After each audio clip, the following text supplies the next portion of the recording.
एक कंजूस होते हैं, कंजूस, जानते हो कंजूस कैसे है? दूसरे होते हैं मक्खी चूस। आप लोग जानते हो ना, मैं बता देता हूं। एक सज्जन घी तपा करके बर्नी में कर रहे थे, मक्खी गिर गई। तो बोले अरे मक्खी मेरा घी खा करके जाएगी तू, अरे इससे एक छटाक घी कम हो जाएगा। और हम ठहरे नंबर 1 के व्यापारी बढ़ा के बताएंगे, मक्खी को पकड़ के ऐंठ दिया, घी भी गया, मक्खी का खून और सब। बोलो राधे राधे। इसको कहते हैं मक्खी चूस। अरे एक सज्जन अपने जीवन में कभी उन्होंने दान पुण्य नहीं किया, कभी भी। पत्नी ने कहा कि देखो गांव में कथा हो रही है, सुनने चले जाया करो। बोले कथा मथा में क्या रखा है फालतू, कोरोना में भीड़ और हो रही है तो मैं तो नहीं जाऊंगा। अच्छा, पत्नी ने कहा कि तो एक काम करो, तुम किसी प्रकार से कुछ सत्कर्म कर लो, कथा में तुम्हारी रुचि नहीं है तो गंगा नहाया।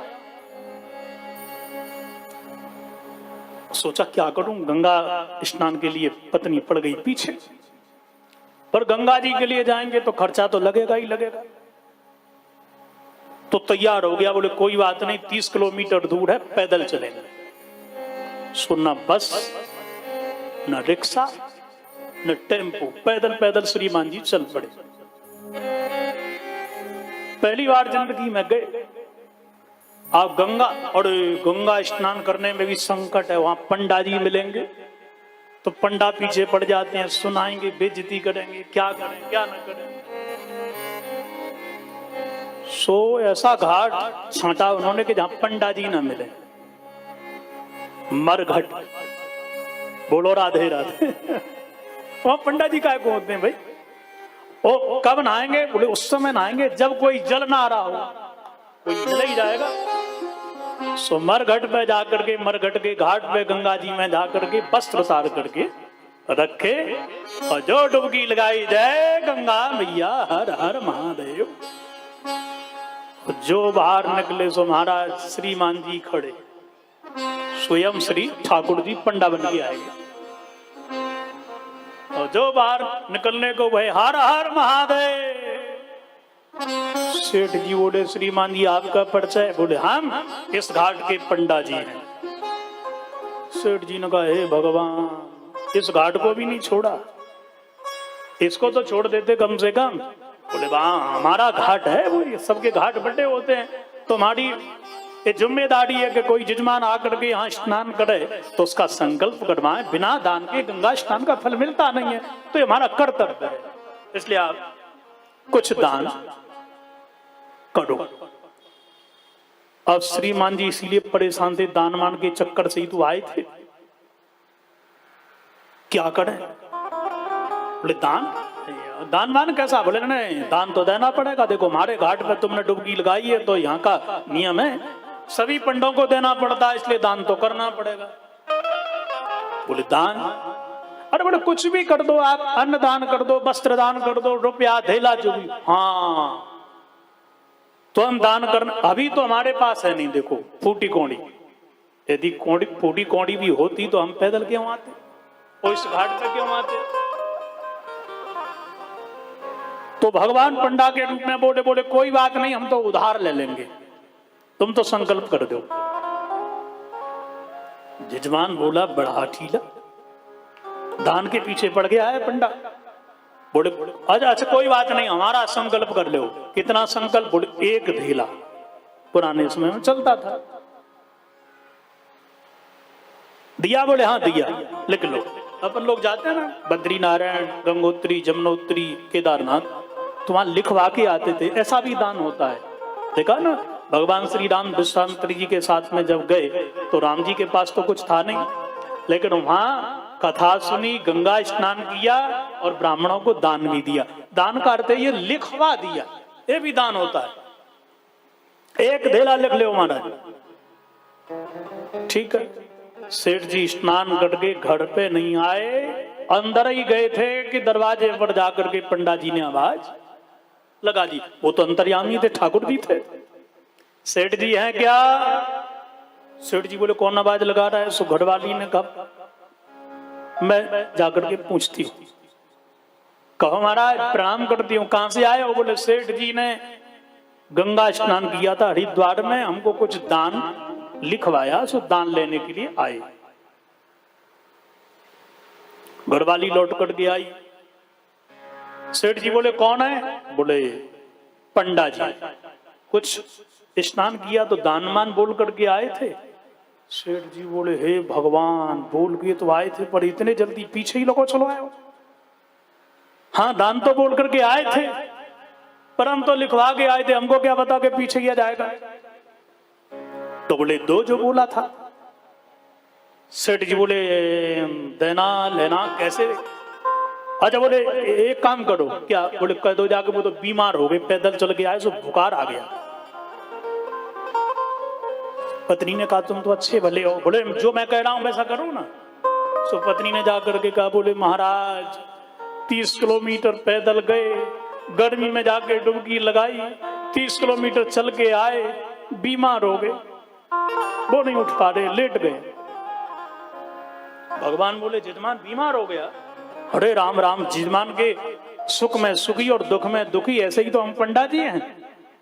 अब जजमान हमारा यदि बीमार है तो हम भी दरवाजे पर ही बैठे रहेंगे, जब स्वस्थ हो जाएगा दान लेके ही जाएंगे।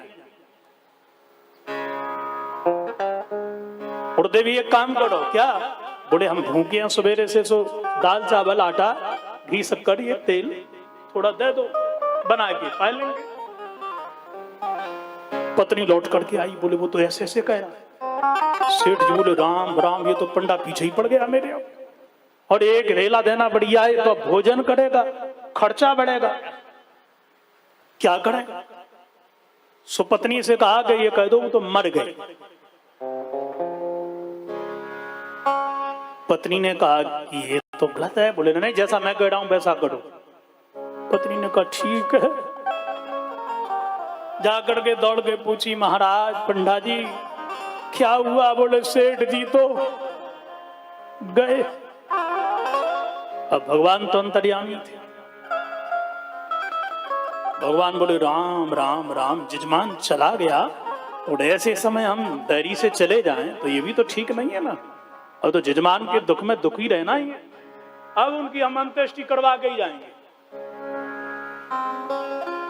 और तुम अब अकेली घर में हो, तुम कहां फिरोगी? हम पूरे गांव में जाकर के बता के आते हैं। अब वो तो अंतर्यामी है। हमारा क्षण भर में अमित रूप प्रकटे तई काला, सब जगह जाकर के सेठ जी चले गए। सेठ जी और वो कहती रही ना ना ना ना, मैं अरे तुम मत जाओ।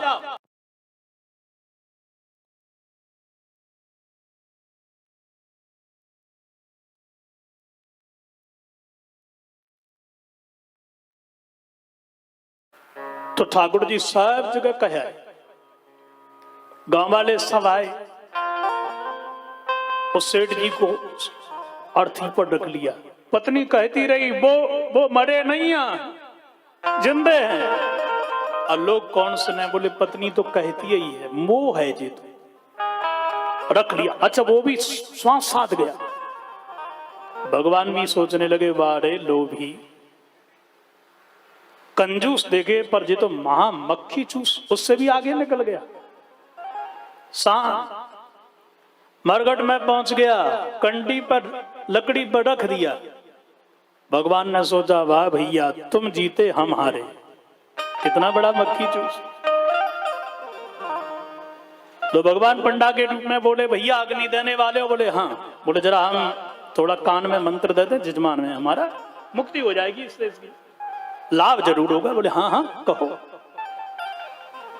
सो पंडा के वेश में ठाकुर जी जाकर के काने में बोल पड़े, आया हूं बैकुंठ से तुम हित नाता जोड़। भैया सेठ बैकुंठ से आया हूं मैं तुमसे नाता जोड़ने के लिए। सेठ जी बोले अरे ये तो भगवान है, ये तो ठाकुर जी आए। तो भगवान ने कहा कि एक काम करो, मांग ले हो वरदान कछु, कुछ वरदान मांग लो, बैकुंठ से आया हूं। आया हूं बैकुंठ से तुम हित नाता जोड़, मांग ले हो वरदान कछु।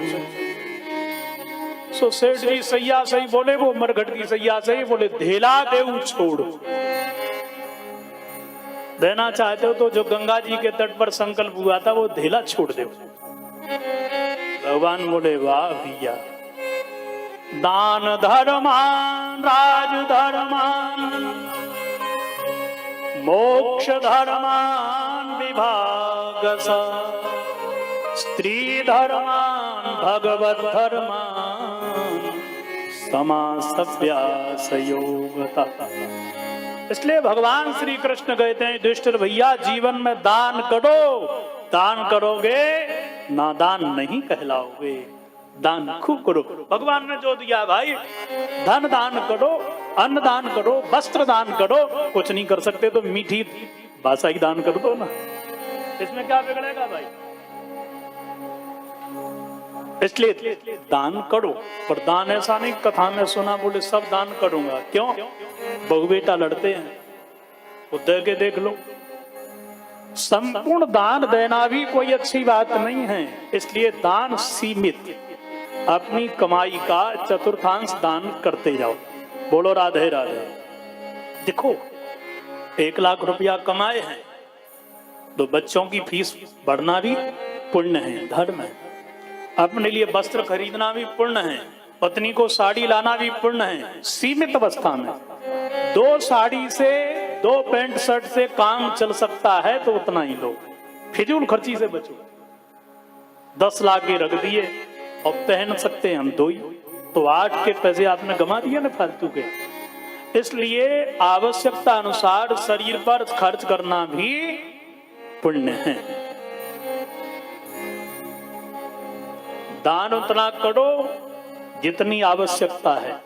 इसलिए राज धर्मान, तुम घर के मुखिया हो, स्टेट के मुखिया हो, देश के मुखिया हो, खजाने में भी जमा रखो। ऐसा नहीं चुनाव आया तुमने सब लुटा दिया। सबसे बड़ा कष्ट होता है, सत्यता बता, जनता के टैक्स का खून पसीने की कमाई, और लोग ऐसे बांट देते हैं, उड़ा देते हैं। इतने पावर की बिजली मुफ्त लो, फ्री भोजन करवाएंगे गरीबों के लिए। अरे फ्री भोजन करवाओगे? चाणक्य जी कहते थे कि किसी देश को कमजोर करना है तो वहां की पब्लिक के लिए फ्री का राशन दो, मुफ्त कर दो सब, वो पब्लिक कमजोर हो जाएगी। अरे भाई गरीब के लिए भोजन आप फ्री दोगे तो वो काम क्यों करेगा? वो काम नहीं करेगा, कमजोर हो जाएगा, निश्चित रूप से वो तो मारा जाएगा। इसलिए गरीब की सहायता करना है तो उसके लिए बढ़िया शिक्षा, बढ़िया स्वास्थ्य, बढ़िया बिजली की व्यवस्था, नहर सिंचाई इत्यादि की व्यवस्था खेतों पे करो, ये हेल्प करो उसकी।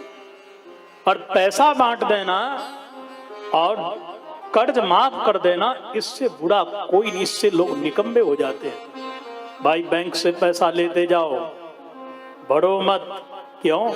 बोले आने वाली गवर्नमेंट जब चुनाव होते हैं तो माफ कर ही देती है, तो इससे लोग निकम्मे होंगे क्या? नहीं बोलो। खजाने में पैसा तो उन लोगों का है जो खून पसीने की कमाई से टैक्स जमा करते हैं। इसलिए सबसे बड़े लोग यदि कोई हैं तो धनाढ्य हैं, सबसे पुण्यात्मा हैं। लोग गाली उन्हीं को देते हैं, बड़े लोग। अरे भैया ये तो विचार करो, ये बड़े लोग ना हो, अडानी अंबानी जैसे लोग ना हो तो टैक्स खजाने में कहां से आएगा? ये लाइट बढ़िया जल रही है ना अपनी, ये कहां से आएगी? ये सड़क कहां से बनेगी? ये हमारे विद्यालय में मास्टर अध्यापक पढ़ाते हैं, कहां से पढ़ाएंगे? ये वेतन कहां से आएंगे लोगों के? ये टैक्स के द्वारा। इसलिए जो ईमानदारी से टैक्स भरते हैं वो सबसे बड़े दानी कहलाते हैं। टैक्स आपने जमा किया, स्वास्थ्य विभाग में, शिक्षा विभाग में, बिजली के लिए, गऊ के लिए, गरीब के लिए, पक्षियों के लिए, सांप के लिए जाता है। तो आपने टैक्स यदि 100 रुपया भी दिया तो सबसे बड़ा दान किया। इसलिए ईमानदारी से टैक्स हम सब देते हैं।